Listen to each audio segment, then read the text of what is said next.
Hello, and welcome to Chaos Ensues. This is my very first video, in a segment I like to call Spooky Time. Spooky Time is, of course, telling of spooky stories around the internet and of personal experiences. Today we're going to be looking at a story from Reddit.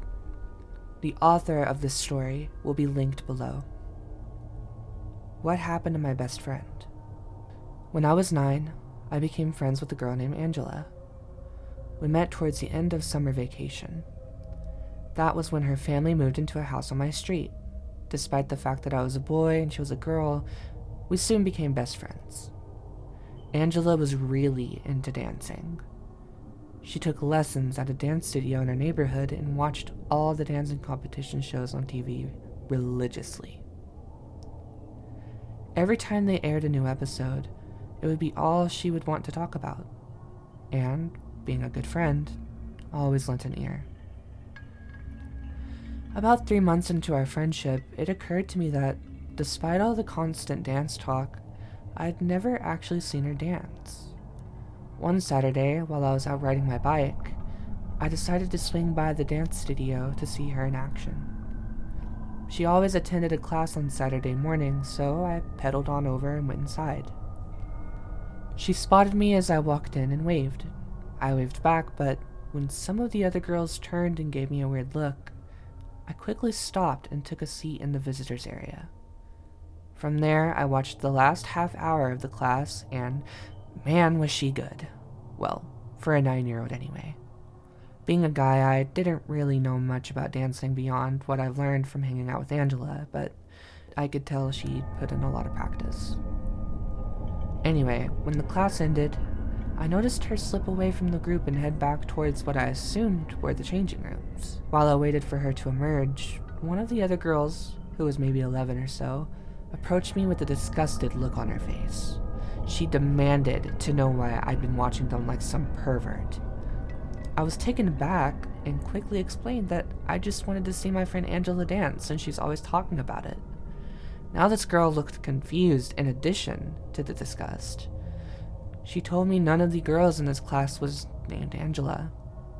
I thought this girl was being dense and told her that there was an Angela in this class, that I'd seen her dance, and that she was getting changed as we speak.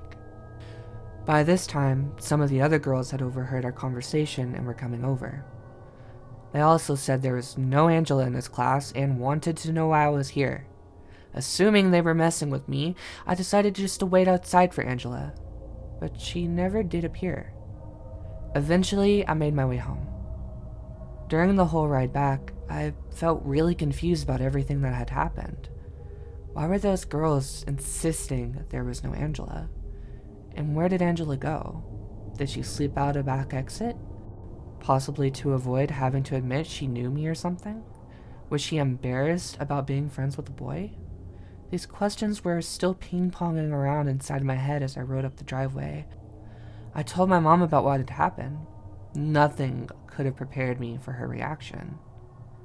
She asked me who Angela was. Oh God, I thought.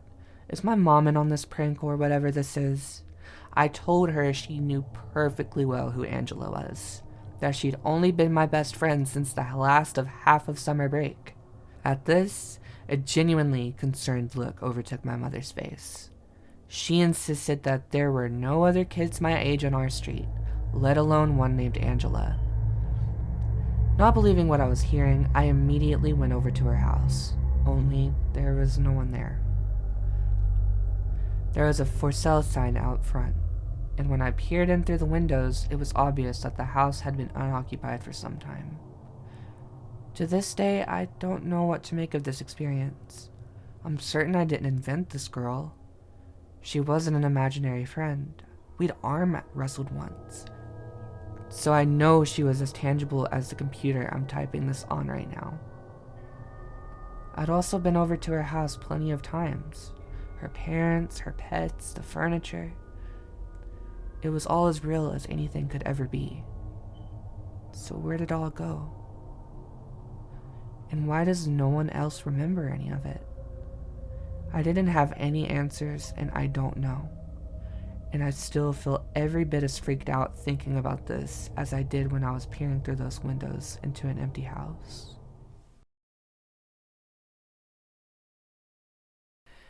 Thank you for listening today, and I hope you all enjoyed. And before you click off, please subscribe and like this video and share it with your friends if you like spooky stories. I actually quite like this story, even though it does play on a kind of cliche. It kind of was engaging. I mean, I kind of foresaw the end of it, or foreseen it. I don't know the word, but I thought it was quite nice. So I'm going to link this story in the bottom of the description. If you want to read it yourself or go follow it or give a comment, feel free to do so. And thank you so much once again for watching my very first video. Have a great day.